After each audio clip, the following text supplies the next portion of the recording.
Thank you because you were part of the more than 2,400 participants in our annual CIO study, the largest of its kind in the world. And we found that 62% of you are leading enterprise-wide digital transformations.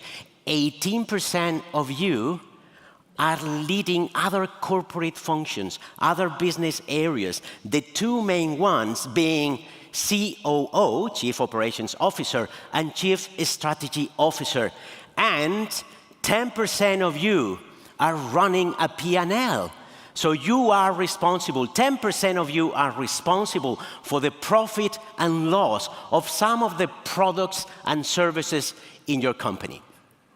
Congratulations. And this year, we have complemented the CIO study with a CXO study. CXO meaning your C-suite peers, other corporate leaders, other business leaders. Why did we do this? Well, because we wanted to know what they think about you, what type of relationships they establish with you. And that gave us this year a unique cross-functional vantage point. And the main insight, do you want to know what's the main insight that we came up from these complementary studies? That democratizing digital delivery by design achieves better outcomes. Notice, by design. By design means intentionally. Are you familiar with the term democratization of digital delivery? Let me explain to you in a nutshell. It means that the IT department breaks down their walls, its walls, and empower other business units, other corporate functions to produce technology. Notice, not only to use technology, but also to produce technology. But in order to make it work, you have to do it by design. And well, I can start seeing some elephants in the room. Oh, cybersecurity problems, shadow IT. Bear with me, I promise that today we will make those elephants visible and we will remove them. Let's look at the main critical outcomes for your enterprise. As you can see, the top three usual suspects, right? It's excelling in customer and citizen experience, improving the operating margins, profit, and generating revenue. Do you have enough money this year? Will you have enough money in 2024 to contribute properly to those outcomes? Well, budgets are increasing. However, inflation will eat most of that increase. So in practical terms, your budgets will be tight. But you are used to managing tight budgets, right? You have done it for years. But wouldn't it be good if you could, in 2024, share this load, share the funding? That would be interesting, right? 80% of your peers, of your CXOs, believe that digital leadership is part of their job. And I know what many of you are thinking at this moment in time. Oh, they are just paying lip service. They don't walk the talk. 80%? Are you crazy? Well, let me tell you that they admit that they are not doing enough. They admit that they are not exerting this digital leadership enough or properly. So they rate a D themselves, you know, A, B, C, D. A, very good, D, very bad. So they rate themselves very bad here. So they know it very well. However, they are putting skin in the game because 1/5 of them, of their staff, of their team members, are dedicated somehow to technology production. From the least sophisticated things to the most sophisticated things, from building, implementing, or managing digital initiatives, like, for example, being responsible for projects, for example, developing low-code, no-code skills so that they can be independent on certain initiatives. So they are putting skin in the game. And maybe some of you are thinking now, oh, but most of this is shadow IT. Well, we will see. Generative AI comes into play, and it will turbocharge, of course, this democratization of digital delivery. Why? Because it has been born, democratized, by nature. Everybody can use it. So that's totally unstoppable. We have identified 3 CIO profiles. The first one, the operators. It accounts for 55% of you. The operator retains digital delivery in IT. This is my turf. These are the golems.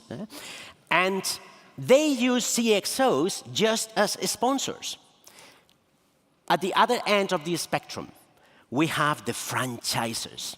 12% of you. Franchises franchise digital delivery with CXOs. This is the first time that you hear the word franchise today. It will not be the last one. You know what a franchise is, right? So you have a franchisor, yourselves, and you have a franchisee or a group of franchisees, your CXO peers, and you empower the franchisees to operate.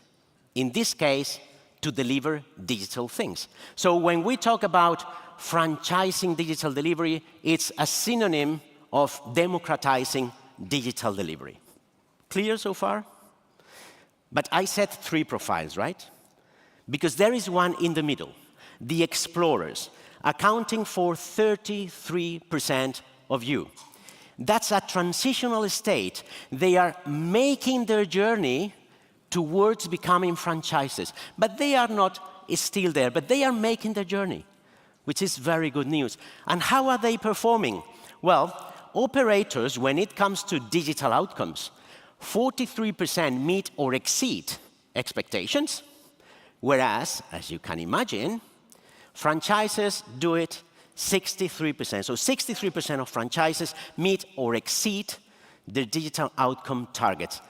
20 percentage points difference. This is huge because it has huge implications, as you will see right now. And as you can imagine, explorers are somewhere in the middle. Let's see the first big implication. All the jobs, all the types of jobs that you, CIO, carry out, you perform better in all of them.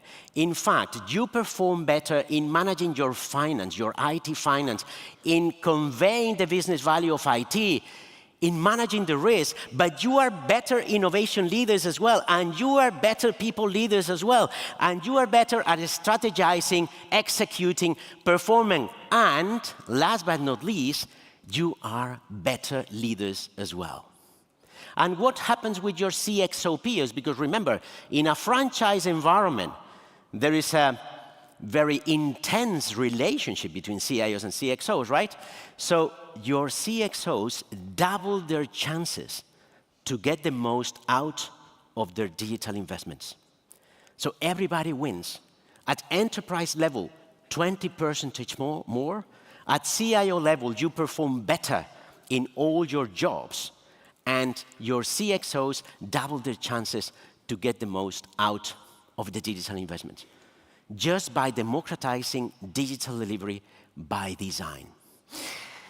So, as you could imagine, our strong recommendation this year is that you dedicate the time to franchise digital delivery. And there are 3 things that we recommend that you do. The first one, co-lead digital delivery with your CXO peers, co-deliver with your CXO peers and their teams, and co-govern with your CXO peers and their teams. Let's talk about the first one, co-leading.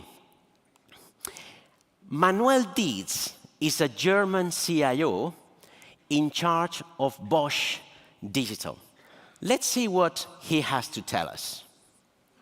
If you look at digital areas and the new product areas, new service areas, that's where we start to see more and more a joint engagement model, where then also the responsibility is a joint one. I don't think that will ever be super easy to really take that joint blame, if you will, for a problem that appears. But we start to see that happening, where we as IT have skin in the game, but also the business takes some of the responsibility for what we're creating jointly. And that to me is one of the most fundamental changes in the technology, IT, digital space over the last 5 to 10 years. And it's a change of the role of a CIO. A change in the role of the CIO. Let's see what are the things that CIO who are franchisors encourage their business peers to lead. Well, they encourage them to pilot, to test new technologies, to roadmap the evolution of technology, to running, maintaining and supporting, my dear colleagues, digital initiatives. And last but not least, they project manage digital initiatives. They lead these things in the business areas or co-lead with IT. Both formulas work very well. And I know what many of you are thinking now. This is the typical collaboration that we have had always with our CXO peers. What is the difference? No, my dear colleagues, this is not collaboration. Because I can collaborate with you, right? But you do 95% of the work, and I do 5%. I'm collaborating. Is it fair? Probably not. So the word collaboration, please remove it from your vocabulary of franchising. This is about co-leading. This is co-leadership. This is being responsible for the good and the bad. We all are, all the successes are our successes. All our failures are our failures. How many French friends do we have in the room? People from France, please. Do you remember the motto of the Three Musketeers? Somebody wants to tell me the motto of the Three Musketeers? Sorry? Exactly. One for all for one. This is what this means. This is not collaboration. This is co-leadership. If something fails, we all fail. If something succeeds, we all succeed. There is a fundamental difference here. There is a Three Musketeers mindset. So the first recommendation, very simple. You have to find the franchise CXOs with whom you will tackle the pain points in your critical outcomes. And then, of course, you have to strengthen their digital capabilities. And these digital capabilities can go from training their team members in low code, no code, or creating with them a new online channel to interact with customers and to interact with clients. We have an elephant in the room right now, right? Be honest, how many people in this room believe that this Three Musketeer mindset between you and your CXO peers is wishful thinking, science fiction? Thank you for being honest. Let me just share with you an interesting case study. Watercare, it's a water utility company in New Zealand. The CIO gathered the C-suite and said, this is our customer journey. These are the phases, the steps of our customer journey. Where do we have pain points? And then the C-suite said, we have pain points here, we have pain points here. Okay, fine, leave it with me. I will come back in 2 days. So the CIO came back in 2 days and said, if we want to make our customer journeys excellent, we from IT have to do X, Y, Z, but you finance will have to do, for example, create a new payment mechanism. You operations, for example, will have to train an AI algorithm to identify consumption patterns of citizens. And you HR and you marketing, do you want to play the game? Guess what? What did they say? Of course we want to play the game, because that would make our customer journey excellent. Banco Popular of Colombia, a private bank, The CIO did a similar thing, but with time to market.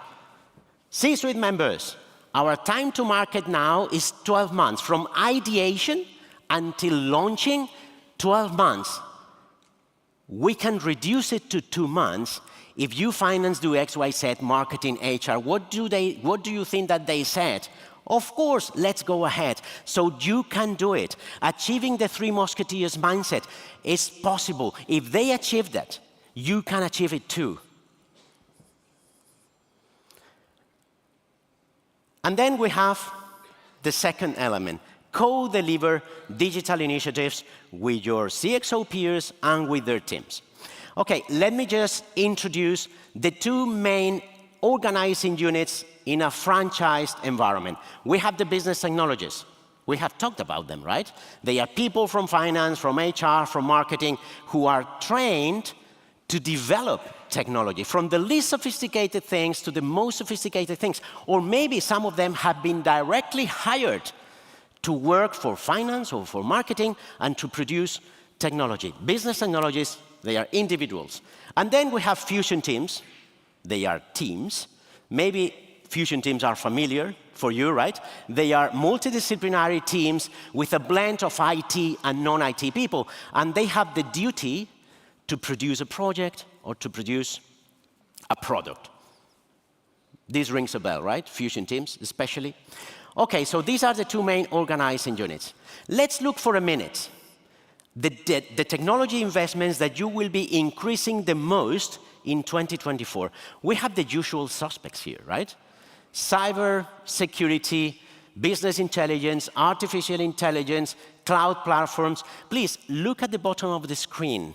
Legacy infrastructure. This is a trend that we have been observing over the last years. It's decreasing and decreasing and decreasing. And you might be thinking now, maybe operators and franchises uses these technologies to deploy different things. So probably they deploy different things, and that's what makes them operators or franchises. That's not really the case. Look at the delta. The delta is very small. This means that they are deploying basically the same things, the same platforms. So it's not about the what makes the difference.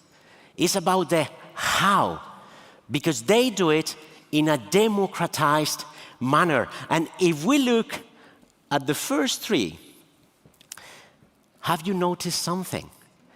These three lay the foundation for democratization. If you want to democratize digital delivery, probably you will need a low-code, no-code platform. You will need SASE or a similar cybersecurity hub, and you will need a multi-experience platform. So unconsciously or consciously, you are already moving towards becoming a franchisor. Now, if you do it consciously, it will go faster. Let's look at the last two, Gen AI, artificial intelligence.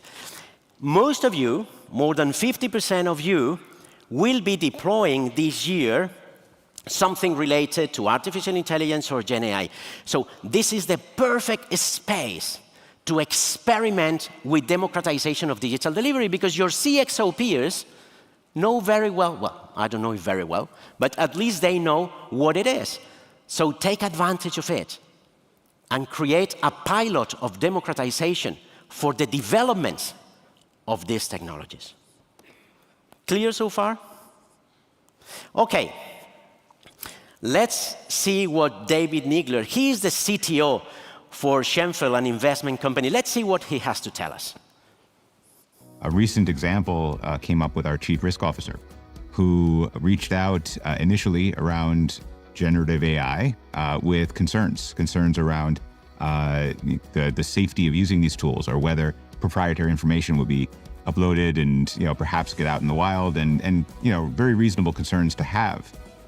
And as we started to explore, we learned that while there are reasons to be cautious, there are also incredible opportunities here, and we don't want to miss out on those opportunities. And it was really an evolution. We opened this dialogue, and over time, instead of worrying about what we had to block, we started to shift the language, started talking about guardrails and guidelines and enablement. Guardrails, guidelines. We will talk about it in a minute. Here you have one of our case studies about code delivery. The Heathrow Airport, what they did was to establish a community of practice. You know what communities of practice are? This group of business technologists interested in the same technology, in this case low code, and they were trained to produce hyper-automation initiatives. It's in Gartner.com if you are interested in that. So, very obvious. What are the recommendations for code delivery? Modernize your foundational platforms. Why? Because probably you will need to create reusable components, right? If different fusion teams, if different business technologies, for example, need to create or need to make use of a fraud detection API, you will have to modernize your platform to make it possible. And remember, you have to commit resources jointly with them. And so we from IT will contribute with these resources and this funding, and you from your business area or your corporate function will contribute with these resources, with this funding. Quite easy, right? Co-govern. Let's visualize another of the elephants in the room today, governance. What happens with shadow IT? What happens with all these things, right? What happens with cybersecurity risk, data privacy risk? Okay, let me ask you something. Have you ever taken a friend, a partner, parachuting without prior notice? They are not your friends or your partners anymore, right? So don't do the same with your CXO peers when it comes to governance. Don't impose. Agree with them the boundaries of cybersecurity. Agree with them what are the limits that their business technologies will have. What are their responsibilities in cybersecurity, data privacy, compliance. Is there another elephant in the room? They will not accept it. If something fails in cybersecurity, if something fails in data privacy, I, the CIO, will be finger-pointed, right? Well, maybe that's a myth. Of course, it's normal, as you can see here, that franchisor CIOs agree that their peers have to share the accountability for all these problems. But look at this. Those CXOs with a franchisee mindset, they also agree. They say, yes, of course, I have to be made accountable, responsible for the problems in cybersecurity, for the problems in compliance, for the problems in data privacy, of course. So you are not alone. We have an interesting case here of co-governance from Johnson & Johnson. What they did was to, through 11 questions, they identified the risks of each business technologies, the risk that fusion teams could incur in, and then they created the governance around those 11 questions. If you have the chance, go to Gartner.com. That's a really interesting case about co-governance here. So the recommendations, very simple. Agree the governance with your CXO peers. Scale best practice of governance with communities of practice. So don't use communities of practice only to scale the knowledge. Also use it to scale the best practices about governance and embed risk experts in fusion teams. Manage risk at the edges. So manage risk where the value is being produced. And last but not least, as much as possible, automate controls in your digital platforms. Because controls about cybersecurity, controls about data quality, if they are embedded, much better. So let's see what Shelley Brown, she's a VP of Global IT in Burs & McDonnell, an engineering company, has to tell us. Part of my responsibility in this organization is to empower other people to safely and securely deliver technology solutions on behalf of their business unit. One of the ways that we've been able to accomplish that is by providing default approaches to those situations that require a specific security posture or a specific application of a security technique. And a lot of that has to do with making sure that we provide that default information that's neatly disguised as an enterprise standard. Neatly disguised as an enterprise standard. Really interesting.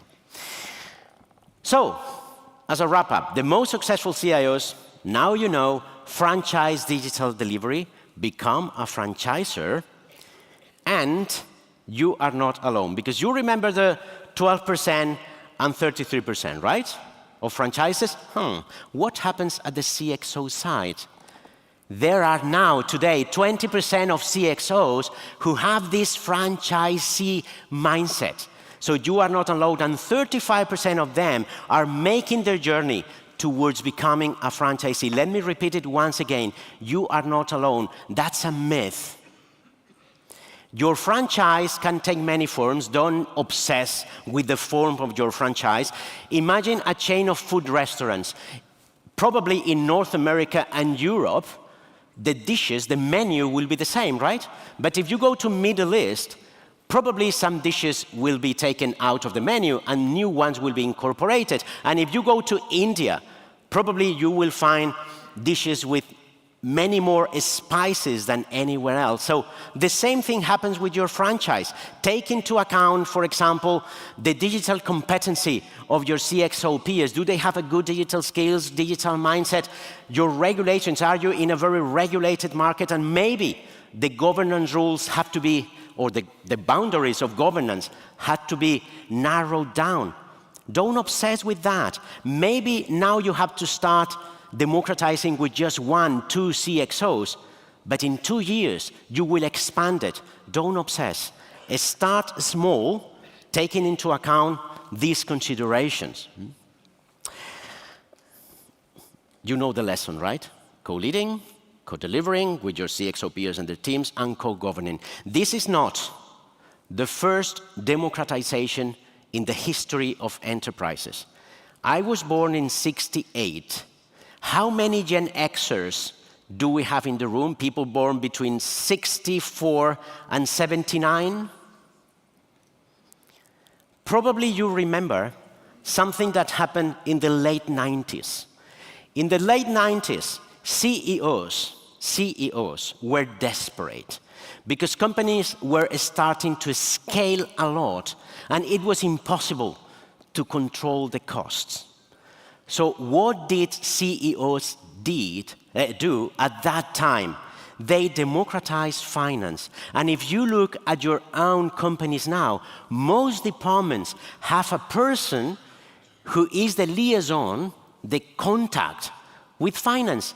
And they do the accounting entries, they do the financial controlling for your department. It happened in the late 90s. And tell me something.